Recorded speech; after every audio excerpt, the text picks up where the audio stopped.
Hi, I'm Lise from Laurent. We're converting an electric Fiat Ducato into our dream campervan. It's intimidating to take a completely watertight van and then start cutting holes in it. But it has to be done, because today we're installing windows. We recorded this back in summer, but life happens and we've been sitting on the footage for a while. But I finally got around to editing and get this video finished. So let's get started. We are Andy and Lise, a musician and an illustrator. This is where all our crazy ideas come together. Welcome to the Laurent. We have to start by removing the struts to make space for the window.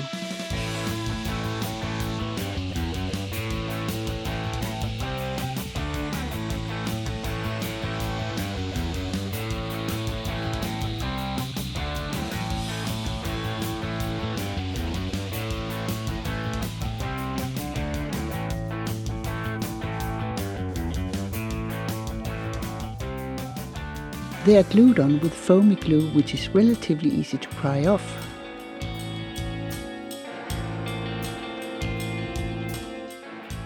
There we are, the strut is off.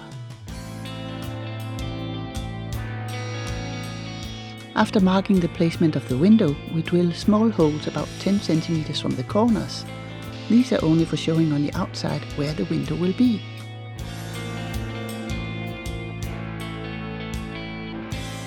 On the outside, we place masking tape along and on top of those holes.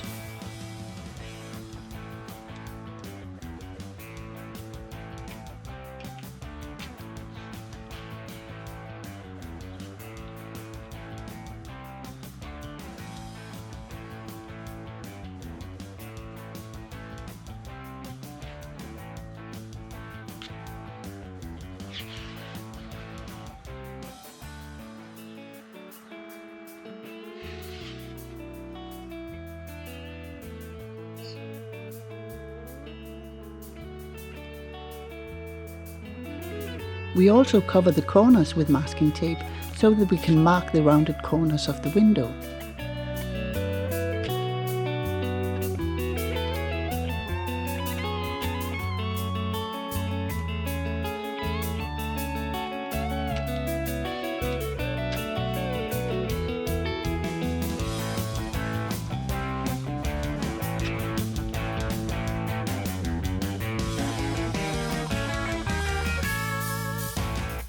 It's easiest to re-drill the small holes straight through the masking tape to have a precise placement to mark the window's outline.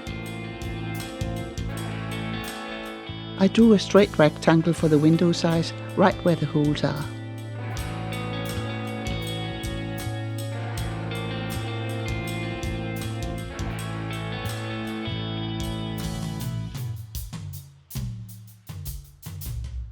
For the rounded corners, I measure 7.5 centimeters from the line in each corner, finding the exact center of the corner curvature. I believe this curvature is standard for most caravan windows, but please check your windows for the correct measurements. I then set the compass to 7.5 centimeters too, and scribe from the center mark to create the window corner. Well, I would have used the compass with a pencil, but it was borrowed from Andy when he was at school all those years ago and never returned.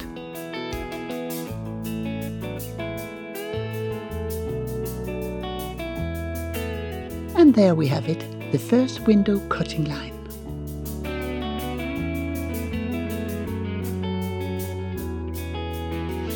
Drill a hole big enough for the jigsaw blade.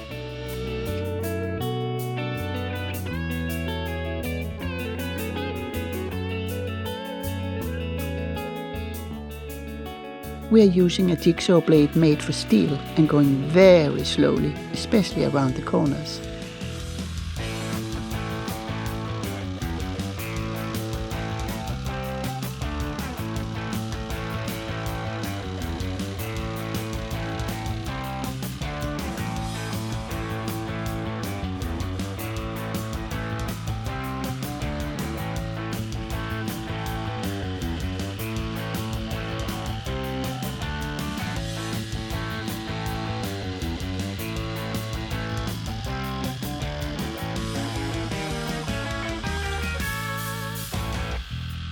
It's better to slow down and back up a bit than to continue if you're getting off the line.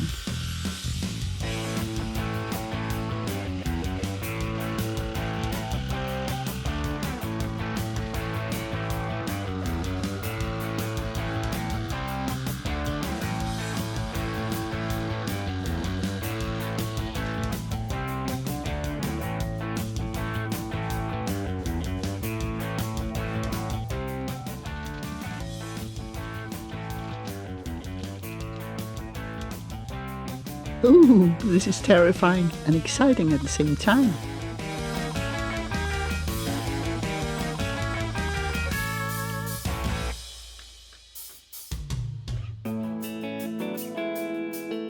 We are filing the raw edges to remove all the fine metal bits.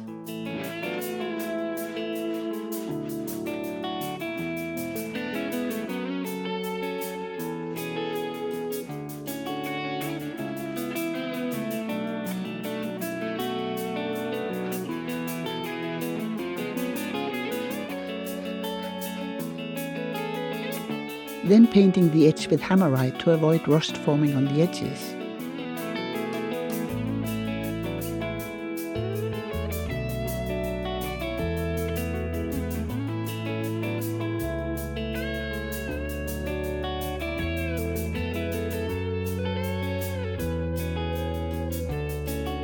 The manufacturer recommends making a wooden frame for the inside, but as we have to be very aware of the weight, we have decided to use these foam soffit boards as they are much lighter than wood.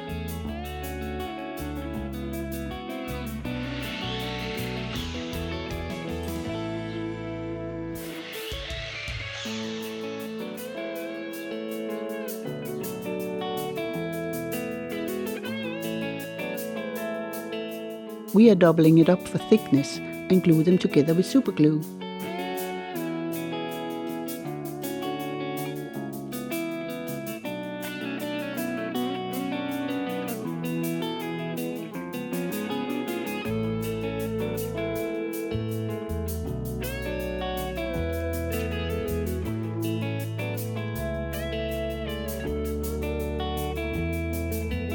We glue the frame to the inside with Sikaflex and also put a thick bead of Sikaflex on the window lip before placing it in the hole.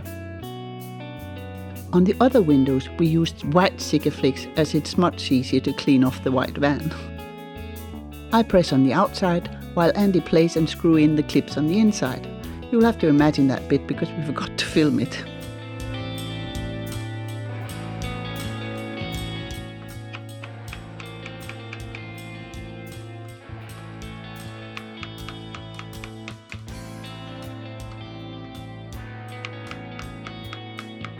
Interestingly, the glue holding the struts on the sliding door was much more of a challenge than the foamy stuff on the sides. We tried various methods to pry it off, but it was tough. In the end, we found that cutting it with a Stanley knife in a rocking motion with lots of pressure did the trick.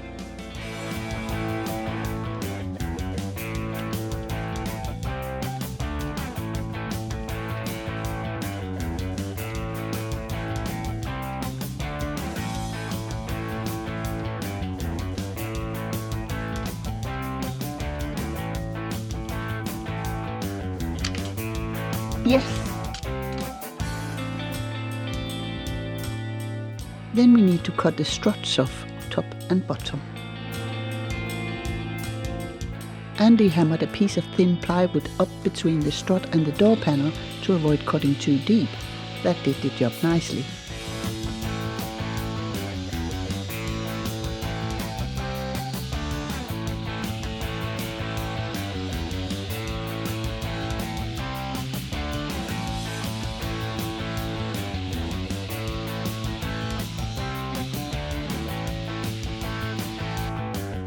After that, it was rinse and repeat by drilling small holes, taping it up, drawing the outline and the corners, and jigsaw it out.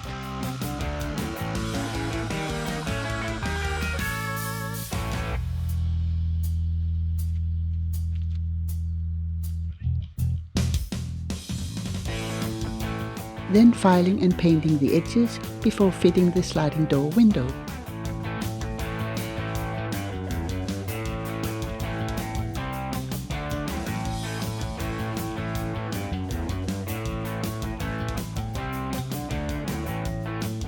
Here I'm pressing the outer frame while Andy fits the retaining clips on the inside.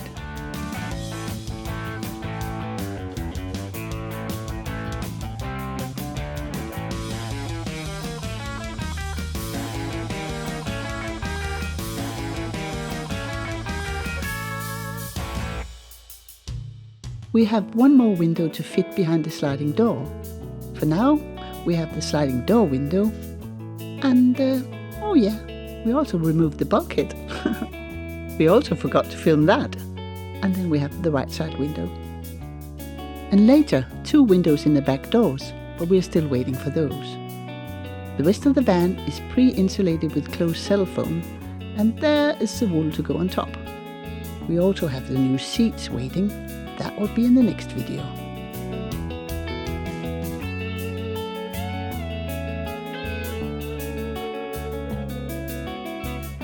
The third window is marked out, ready to cut. What we learned from the first 2 windows was to use a step drill instead of the large drill in one go.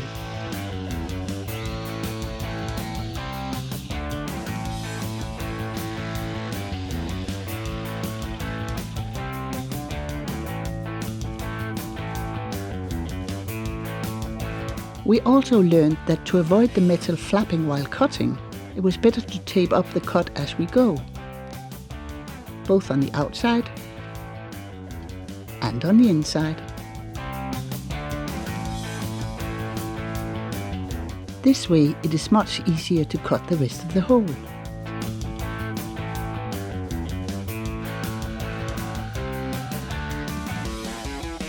Here's Johnny!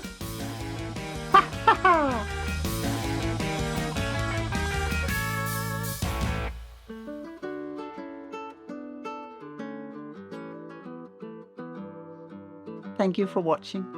Please subscribe to our channel if you haven't done already. It's completely free and it would really help us get our videos out to more people. And ding that little bell so you'll be notified when we upload new videos. And remember, in a world where you can be anything, please be kind. Thank you.